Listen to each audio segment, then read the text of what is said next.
কলকাতার সবথেকে সুন্দর নায়িকা কোয়েল মল্লিক, তাকে টলিউডের কুইন বলা হয়। তো তিনি প্রায় সব নায়ক সাথে মুভি করেছে। তো কিছু নায়ক সে তার এখনো মুভি করা বাকি আছে।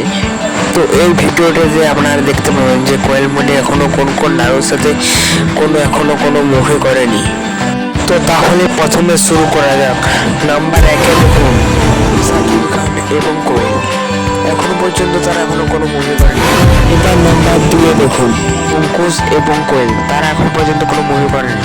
নাম্বার 3-এ দেখুন যশ দাশগুপ্ত এবং কোয়েল, তারা এখনো পর্যন্ত কোনো মুভি করতে পারেনি। নাম্বার 4 বিক্রম এবং কোয়েল, তারা এখনো কোনো মুভি করেনি। নাম্বার 5 মহেন্দ্র সেনগুপ্ত এবং কোয়েল, তারা এখনো পর্যন্ত কোনো মুভি করেনি। নাম্বার 6 ওম সাহানি এবং কোয়েল, তারা এখনো পর্যন্ত কোনো মুভি করেনি।